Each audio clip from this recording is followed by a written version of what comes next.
In American society, money is a taboo topic. We're taught at a young age it's improper to talk about it, but we're also bombarded with messages about the power and importance of money in our everyday lives. And by not talking about it, we miss out on the skills and lessons we need to effectively understand and financially plan. That changes today. Welcome to Money Tales. Hosted by Sandy Brager and Cami Doder, Money Tales brings more than 35 years of combined professional experience in personal finance to demystify money and demonstrate what it's like to speak openly about personal financial matters.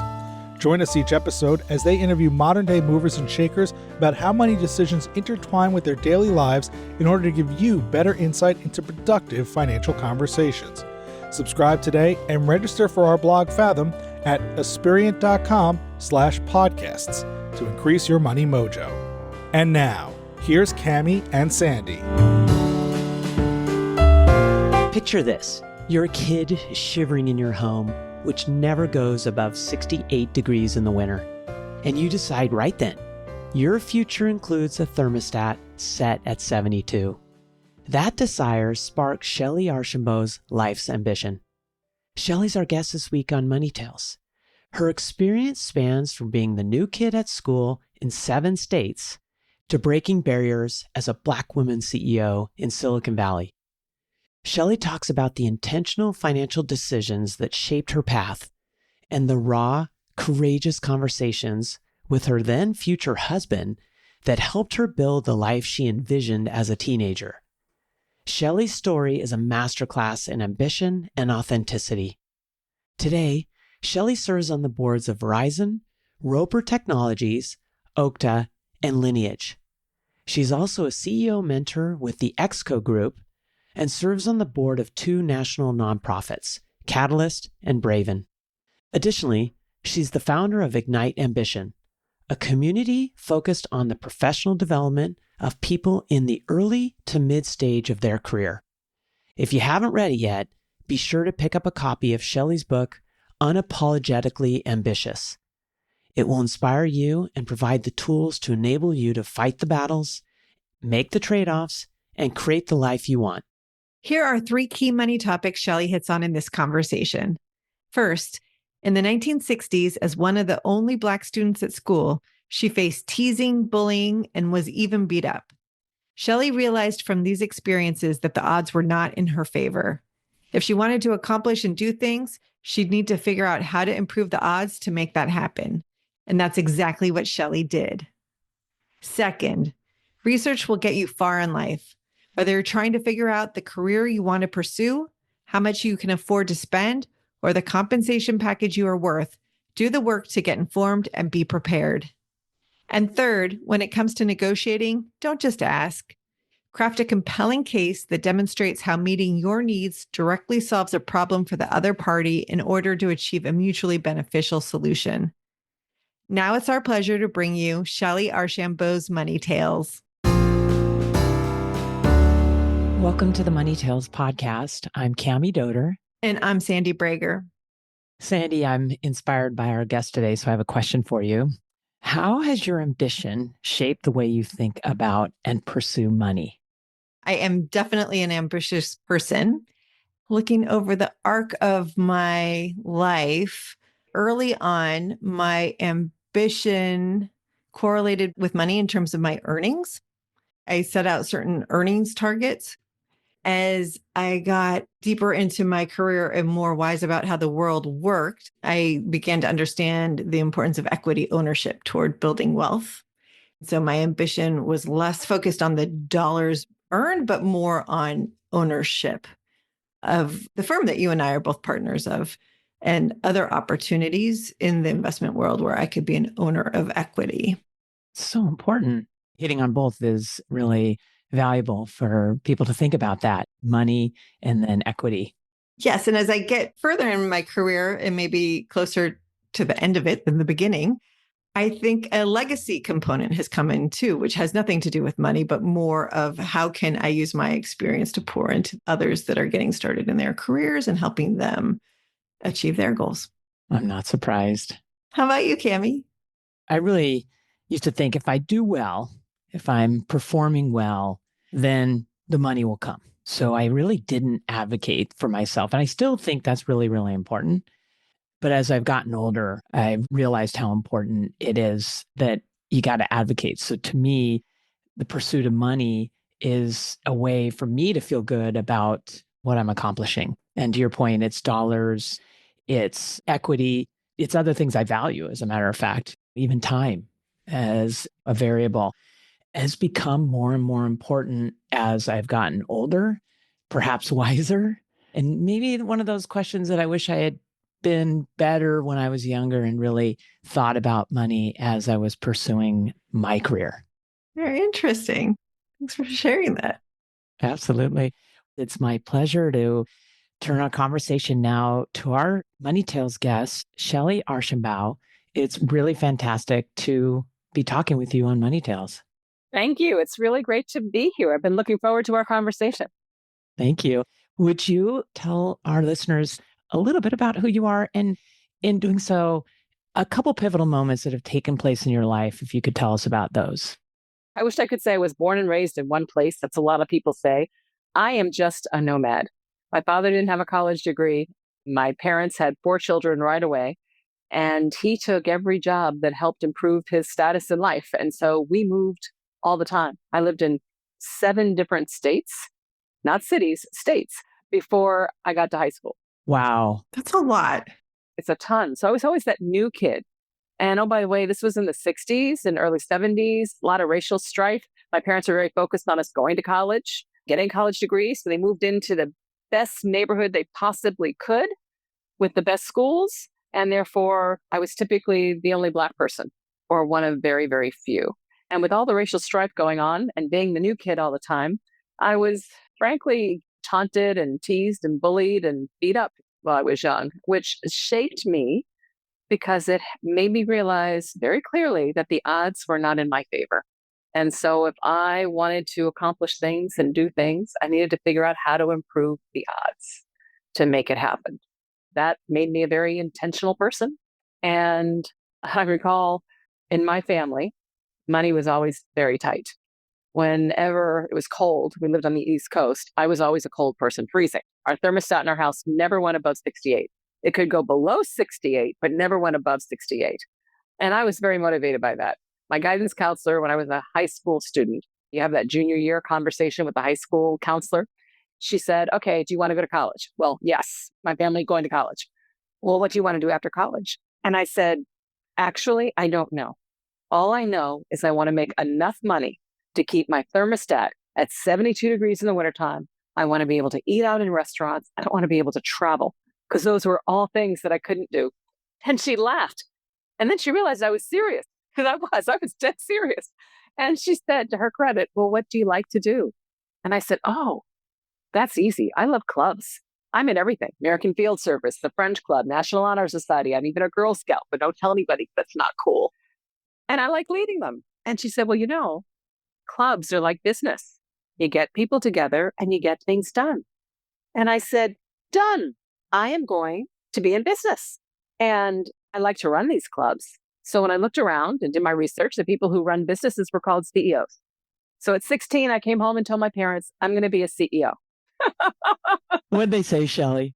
To their credit, my mother said, that's nice.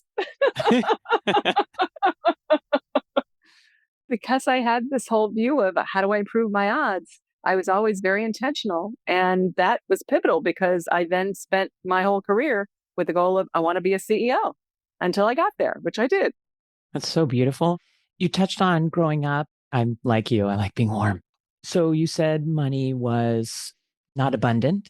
And I'm curious, were you in money conversations with your parents as you were growing up? And how did you learn about money throughout your youth? We were very conscious about money, but we didn't have money conversations. And let me explain what I mean by that. Everything was budgeted. So when Dad got paid, we all got an envelope, me and all my siblings and my father. We all got an envelope, and that was our allowance. And the allowance was meant to cover the things that was in the allowance. And by the way, these allowances were not big. I'm talking in high school, may have been $15. We're not talking a lot of money. But Daddy got one too. The point is everybody was on a budget. When we went grocery shopping, everybody had a cart to help mom because she only went shopping on payday. And what we didn't have between payday to the next payday, we just didn't have. So we shopped huge. So all four of us kids would have a cart and we'd have our list. She'd sit there with an eagle eye. If she noticed anything going across the belt that was not on the list or was a brand that was a more expensive brand, you had to pay for it. Wow. Have your envelope ready, huh? What an important message. Oh, yeah. We could earn money. Mom had a book of all the different jobs that were needed around the house, polishing silver, and each had a price point, 15 cents, 25 cents. So we had ways that we could earn money by working for it. When I was in high school, we had clothing budgets. My clothing allowance was $200 for the year. Mom wasn't quite crazy. Here's how it worked. She sewed. So we could either buy fabric or we could buy clothing. Well, you can get a whole lot more fabric than you can ready-made clothing. Mom worked really, really hard. I mean, always at the sewing machine. You can imagine 4 kids and herself, and she's making all of our clothes. It was crazy. We didn't eat out, so she cooked. Everything was homemade. Sounds exhausting. Exactly. Money was very prevalent. It was very much there. But I remember asking my parents, how much do I need to earn? How much do I need to earn to actually keep my thermostat at 72, to be able to travel once in a while, to eat out and rest? How much do I need to earn? And they couldn't give me that number. We didn't have that conversation. I didn't even know how much my dad made until we finally had to fill out that financial aid application. All of these things, I say money was very much prevalent, but we didn't talk about it in terms of what you need to earn, how to invest, because we weren't. The whole thing was do not spend more than you're earning. Do not live outside your means, and you can always save 10%. You were learning a lot about money at the time. You were curious about money. And that makes me wonder, you got to college. Sounds like you knew what you wanted to study and you were intentional. How did you begin to learn about money? How did you answer the question, Shellye, of how much money you needed to make in order to afford the lifestyle that you wanted? I did the research. So here was the other thing. My parents would either help us with college. They weren't covering all the costs, but they would help. Either help us with college or help us with wedding. It was our choice. What'd you choose? College. Of course you did. Personally, I had another goal for myself. I wanted to be a CEO, but I also wanted to get married young and have children young if I could. So that was something I wanted. I was very intentional. So I mapped out my life. I'm like, all right, I want to become a CEO. I'd done the research.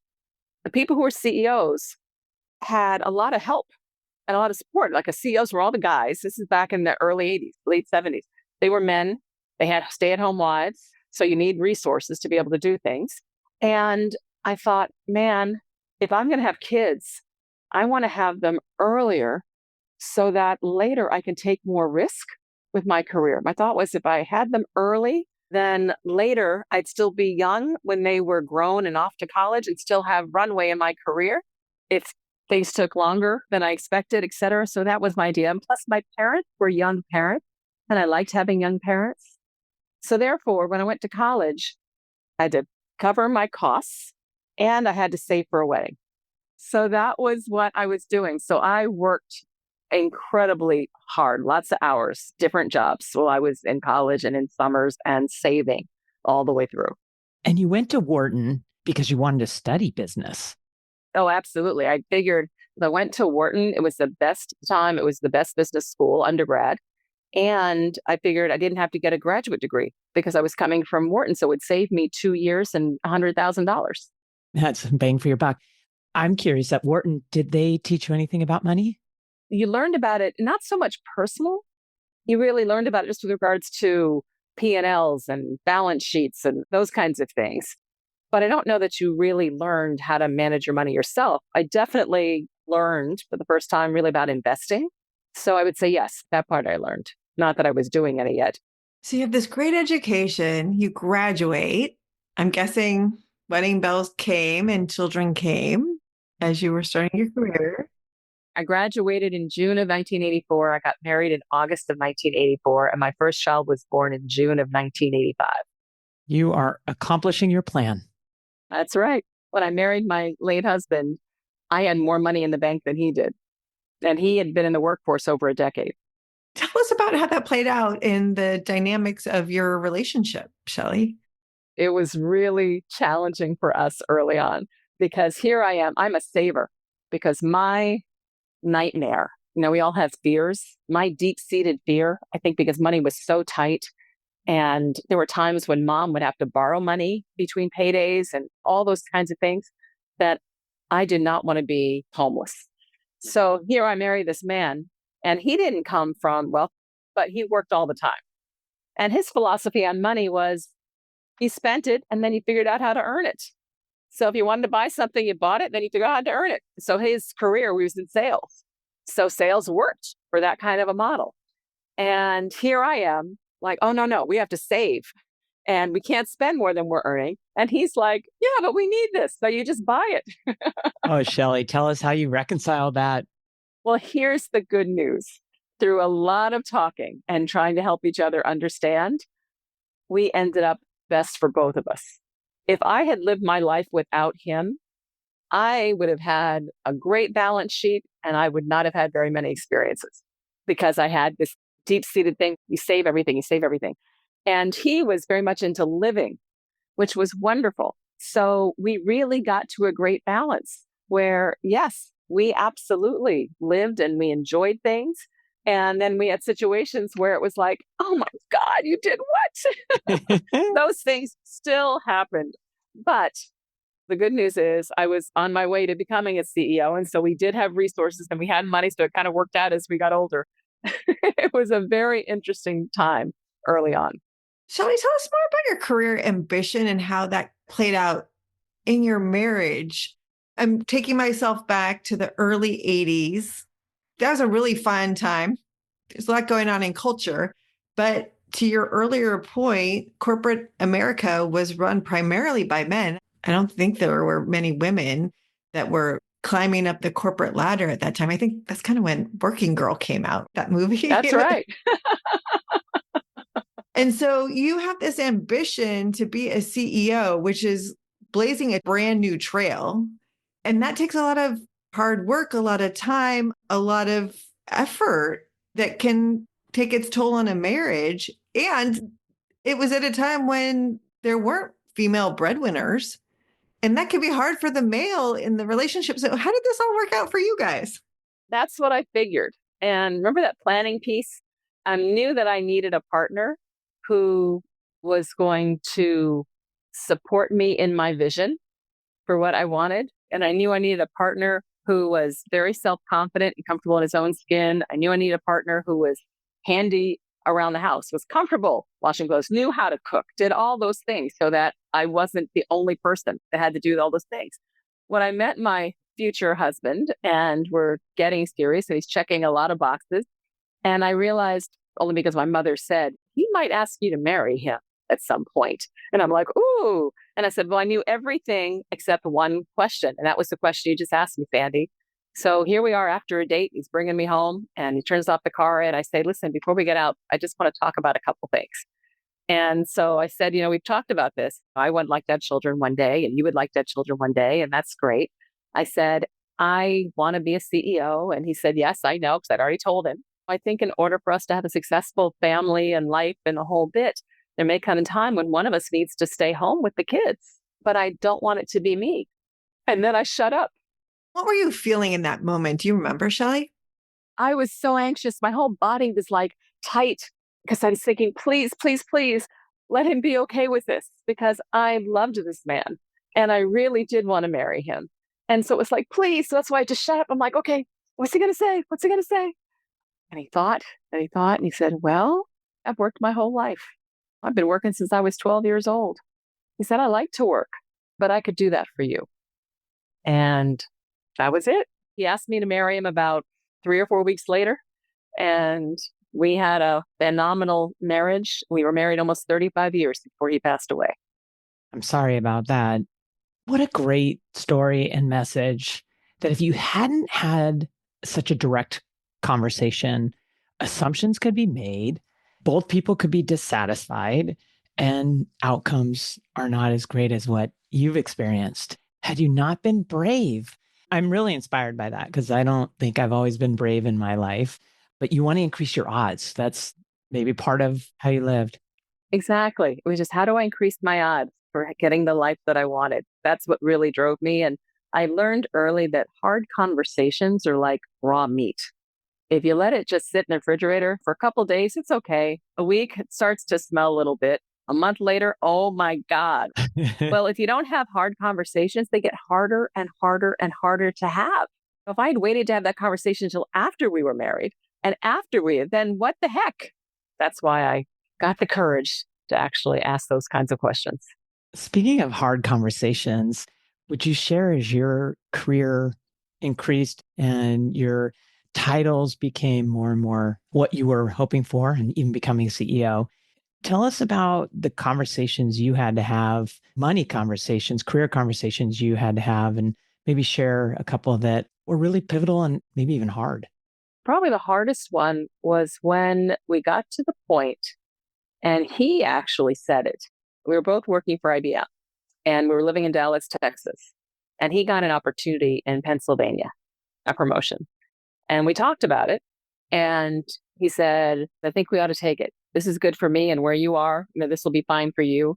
And then he looked at me and he said, Shellye, this is probably the last move we're going to make because of my career. Because at that point, we had one child and I was pregnant with my second. We did move to Pennsylvania. And sure enough, probably a couple years after he was born, so just as Kathleen was getting ready to start school, that's when we decided that Scotty would retire from IBM and stay home. Well, that sounds great on paper, but we have mortgages, we have cars, we have this, we have a life. And now we're going to go to one salary. And at that point, I am sure I'm earning less or just about what he was. It's not like I'm earning double he is. So it wasn't a financial, this makes sense. It was a career focus, this makes sense. So now we had to figure out, let's redo our budget. Now, the good news is we had been planning this, so we weren't living up to our double income. We were living really close to one income. But still, when it becomes just one, it's like, that little safety net for when things happen kind of goes away because now it's just one. So it was the conversations about, all right, what are we not going to do? How are we going to manage this? So, for instance, the next opportunity was mine, and we had to move to Maryland. And we ended up moving. A lot of people go from homes. They have a nice home. They go to a nicer home. We went from a nice home to a smaller home that next time, because now it's just me and my salary. Those were the kinds of discussions and decisions that we made. It was hard, but it worked. It sounds like you guys got very comfortable talking about money within your relationship. I'm curious about your external conversations around money in your career, Shellye, especially when you got to the point where you took your first CEO role. How did you negotiate your compensation package for that? Can I actually back you up to an earlier story about this? Because it really set up how I approached it my whole career. Please. So here I am, I'm graduating from Wharton, and I decide that I want to go work for IBM because I want to become CEO of IBM. So I wanted to get into tech, and they were the number one tech company at that point.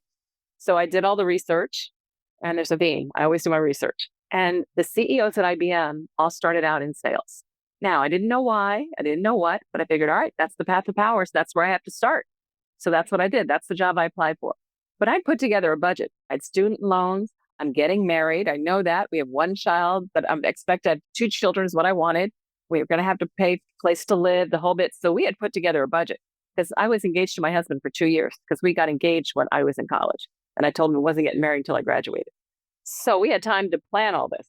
And therefore, I knew what I needed to make in order for this to fit. So I get the offer from IBM. Yay! But it's $1,200 too short. So they give me the offer. And I said, I have absolutely nothing to lose here. So when I got on the call about accepting the offer, I said, I really want to come work for IBM. I see my entire career at IBM, blah, blah, blah, blah, blah. I'm really excited about this job opportunity, but I've done the math. I literally laid it all out for them. I said, this offer, can you raise it by $1,200? Which doesn't sound like a lot of money, but that's about $3,600 in today's dollars. And he was like, all right, well, let me see what I can go do. Because you could tell he wasn't, whatever. But he went off. He came back and I got $2,000 more. He actually increased it more than what I asked. And I'm sure it had to do with the rounding of numbers per month or something or per pay cycle. But anyway, I got $2,000 more. I learned that, it's not painful to ask. The worst they can say is no. For the rest of my career, I always asked for what I felt I was worth, and I do the research to figure out what that was. I was going to ask about that research piece. To me, that's the key. You need to understand what the jobs are paying, and for someone with your background and what that would earn, et cetera. But I became really good at negotiating that. And the key is making sure that you understand what your boss or what the company wants from you, and then being able to demonstrate that you can do it. Can I give you one more example? Yes. So here I am in Dallas, Texas. At this point, I'm working for a Blockbuster, and I get an opportunity because I decided Blockbuster isn't going to be what I want it to be. So I'm in Texas, want to go to Silicon Valley. Indeed, I get an opportunity, chief marketing officer job. No, actually, it wasn't. It was an EVP of sales job initially for a company in the San Francisco Bay Area. Great. Takes me where I want to go. It's in the industry I want to be. Wonderful. They make me the offer. It's not as much financially as I wanted it to be. And I started talking to them about their challenges, what they're trying to do, et cetera. And I said, okay, they had a cap on cash. So I negotiated equity. So I increased my equity. But the other thing I said was, given for them, it was all about speed. They needed to grow sales, they needed to reduce their cost of sale. And I said, okay, reduce your cost of sales and marketing. So you need to make me responsible for sales and for marketing so I can do this for you. So I increased the scope of my job, which is how I justified getting a big equity package. And then I told them that I needed them to move not just me and my family, because we're moving from Texas up, but I want them to hire and move my assistant and her family. And my rationale for that was, I said, you want me to execute quickly? The best way to execute quickly is to have somebody supporting me that can do it when we hit the ground running. They did. I not only got the expanded job, I got the equity package. They moved me and my family, and they moved my assistant and her family. That is ingenious. So the key is negotiate. But when you negotiate, don't just ask. If I had said, oh, I want more money, I want more equity, and I want you to do this, why would they do that? So you have to put it in the context of why it's in their interest to do it. That's how you negotiate. So I've tried to negotiate throughout my entire career. Thank you for sharing all that. It's brilliant. And you have really great advice for listeners in there. I'm wondering, when you got to the CEO level and even beyond that, as you've been joining corporate boards, are you using the same tactics? Because I think about how women are historically paid less than men. There aren't as many opportunities. Sometimes it seems like women are so excited to get the role that they're willing to forego some of those negotiations in order to just get the seat. And I'm wondering if you had experiences in that regard that you could share. I absolutely negotiated my CEO role, and I did the work to try to understand what CEOs and these kinds of jobs were paid. My first CEO job, it was a startup CEO. And I know for a fact that my compensation was in the top 10% of what they were offering CEOs for the jobs that I was doing. I absolutely negotiated. Boards are different. Boards, it's set. Every board member coming on doesn't negotiate. There is a compensation package for a board director, so you don't negotiate that. I have to know, when you became a CEO, because this was the lifelong goal, how did it feel? Oh my God. When I woke up the morning that I'm actually going to report for the job, it was literally like I'm laying in bed, husband's still asleep. I woke up earlier than I needed to because I'm so excited. And all I could think of is, I'm CEO. It's like, yeah! Right? It's so exciting. And then I get to the job I took. It was a turnaround job. And I knew it was a turnaround job. So I get into the role, and then it's like, oh my God, I'm a CEO. All within one day. Exactly. All these issues and problems and challenges, everything else. But it was great in that I was excited. It's what I wanted. But I also learned just how much I didn't know still. And the fact that people talk about the CEO being lonely at the top, and you say, yeah. But it's not until you get there that you realize it is lonely because you don't have any peers. People either work for you or you work for them. There's no peers. So you are not able to have the let down your hair and can you believe this happened? And you don't have that ability. So that's what makes it lonely. So I had to create my own peer group because I thought, oh, this isn't working for me. As someone who is so goal-oriented and such a planner, once you got that CEO title, did you then create a new goal for yourself? Actually, yes, I did it along the way. I was probably in my early 30s when I realized that the board of directors was actually a job and that the CEOs report to them and they can hire and fire the CEOs. And I said, oh, I want that job too. So I put that on my target list. Tell us about your first board role. I became CEO when I was 40 and I gave myself a year to get my arms around everything. And I'd done the research before on board seats. And at the time, the number one requirement to get on a board seemed to be having board experience. And I thought, well, gosh, how do you get the board experience to get on the board? So I said, all right, I need to get my first board role as soon as I can, just one, so that I can build this experience. So when I'm ready to actually serve on boards, I have lots of experience. So my first board role, I started just telling everybody, again, I did the research. What are boards looking for? What are the skills? Looked at my skills. I put together a little pitch for myself to say, all right, here's what I can add to a board. And then I just started telling everybody that I thought was in and around boards that I was interested. And I got introduced to executive recruiters that let them know. And my first board role, it was either 42 or 43, and it came from Spencer Stewart, placed me in my first board. It was Arbitron. And I was the youngest on the board by probably a decade, the only Black person on the board. And other than about 4 meetings, the only woman on the board. It was quite an experience, but actually it was great. I learned a ton. It was a terrific experience and a great organization. Tell us, what's your next money conversation going to be and who's it going to be with? Interesting you should ask. Tomorrow I'm scheduled to meet with my financial planner. Tomorrow it's going to be really straightforward as we talk about what's going on, as we always do. What's the plan? How are we doing, et cetera. That's the next conversation. You're doing so much. I really appreciate you sharing all this. Before we let you go, would you share where is the best place for our listeners to find you? The best place to find me is Shellye.com, and it's spelled SHELLYE.com. I'm also on LinkedIn. I'm on Insta. I am a big believer in trying to inspire and impact people as they're trying to build their careers. So I put a lot of stuff on LinkedIn. And you can find me at Ignite Ambition, which is a nonprofit I just launched to help provide mentoring advice at scale. Fantastic. I can't wait to check it out. Thank you, Shellye, for joining us on the Money Tales podcast. Thanks for listening to the Money Tales podcast. If you've enjoyed this episode, share it with someone you think would benefit from listening. And leave us a review on your favorite podcasting platform. Your ratings and reviews help more people find our podcast. If you're inspired to gain clarity and peace of mind about financial matters, don't hesitate to reach out to our team at Aspiriant. Go to aspiriant.com/start a dialogue. Or you can email Sandy and me at podcasts@aspiriant.com. See you next time.